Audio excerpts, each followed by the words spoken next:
G'day, I'm David Grant Lloyd. Just thought I'd share with you 5 books that changed me. I'm probably going to make some more videos like this in the future. There are many books that have had a profound impact on me, but I just felt like sharing this. The first book that I can definitely say changed me is The Mad Vibe by Ray Desmond Jones. Ray Desmond Jones was an Australian poet, quite prolific as well. I didn't discover him until I was around 18, and it was another Australian poet, Alan Wern, who introduced me to Ray Desmond Jones, specifically this book, and it had a very profound impact on me. At that point, when I was 18, I wasn't too familiar with very many Australian poets, except the ones that I'd been taught in high school and stuff. Obviously your Banjo Patterson and whatnot, Bruce Dorr, Kenneth Slessor, and had a lot of respect for them. But it was this book, The Mad Vibe by Ray Desmond Jones, which really opened new doors for me. I really said, wow, Australian poetry can not only be, intellectually stimulating and interesting, but it can actually be cool as well. It can move you viscerally, and it can really make you think, and it can tackle some really modern and confronting themes and visuals. And the wordplay can be, like black comedy, things like that I hadn't come across before. And I got a lot more into Ray Desmond Jones and a lot of other Australian poets from then on. But it was this book that paved the way for me in that regard. Okay. Also, when I was 18, I came across this book. I think a friend or fellow student or whatever introduced me to it. Will You Please Be Quiet, Please, by Raymond Carver. He's a pretty famous writer and has had a lot of influence both in America and Australia and various other countries.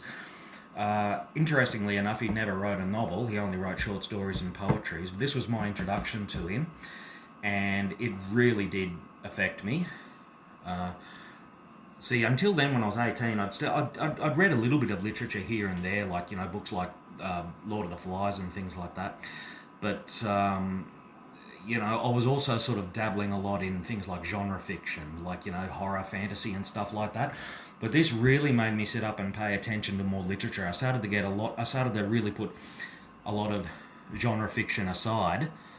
I still dabbled in it every now and then for a bit of fun, but I started to really focus more on literature, thanks in part to this book, insignificant part to this book. I started to pay a lot more attention to writers like Hemingway and Dostoevsky and things like that.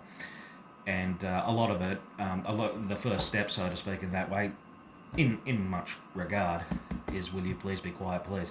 There's a beautiful short story in here called What Do You Do in San Francisco, which I've read so many times, and it always moves me to tears. It's very beautiful. It's very real, grounded, simplistic, yet deeply, deeply profound. So yeah, if you haven't read this book, I highly recommend it, and it certainly changed me. Speaking of literature, Notes from Underground by Dostoevsky. An incredible impact. I mean, I've read other Dostoevsky stuff. This one, I think, was the first Dostoevsky book I read. And in many ways, it had such a profound effect on me that I couldn't read anything else or even write anything for an extremely long time, several months, in fact, because I just figured, wow, psychologically, in terms of psychological literature, this novel, or novella, if you like, sums it up so accurately, and it's 100 years old now, and yet a lot of people describe it as the first modern novel, and that's that's a very accurate depiction. It delves into a lot of modern psychological torments, such as social and emotional alienation, and does it in disturbing ways and also dark comedy. So, absolutely fascinating. That, one of my all-time favourites. Okay, here's a challenging one. Last Exit to Brooklyn by Hubert Selby Jr.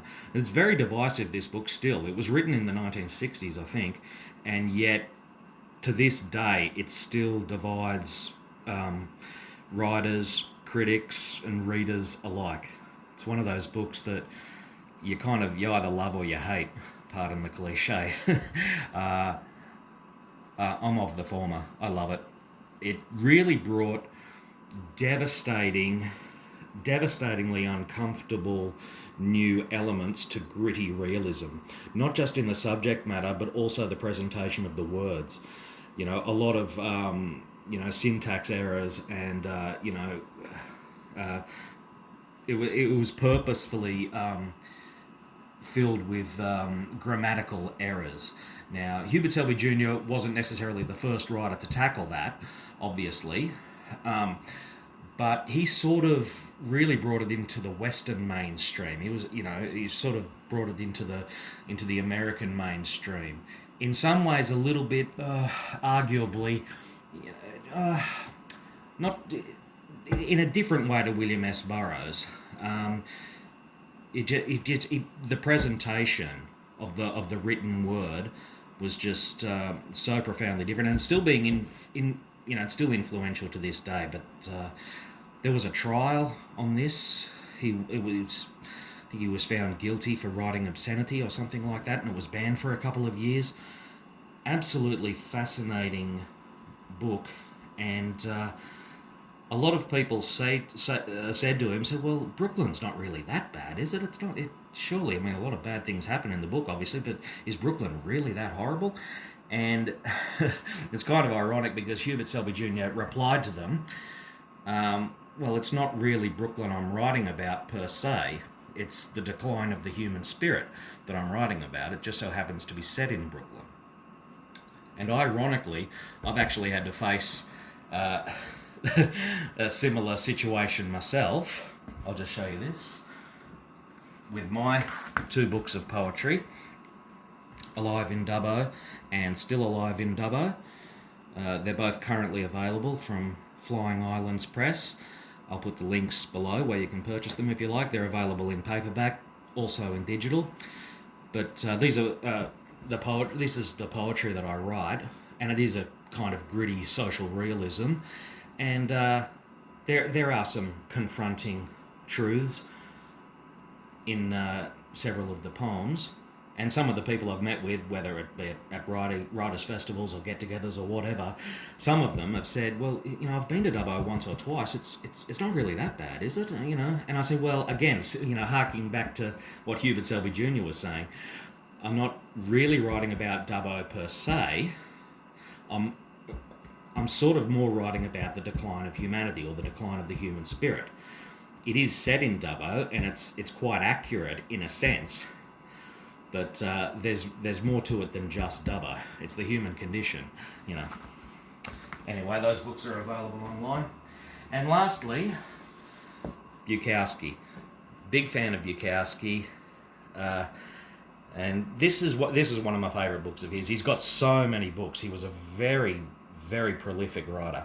Wrote tons of poetry, wrote a few novels, but mostly poetry. And this is one of my favourites. I've read it several times. You get so alone at times that it just makes sense. Yeah, he was definitely the working class poet, and the downtrodden poet in the latter half of the 20th century, for sure. Yeah, he definitely wasn't. Yeah, he definitely wasn't a white collar. He spent most of his time working, dead end jobs, and battling with alcoholism and crazy women and all that sort of stuff. Yeah, legendary poet. Really, still has an effect on me to this day. I still read him and reread him all the time. Anyway, that's Books That Changed Me, Part 1. As I said, I'll probably make another one in the future. Thanks for watching.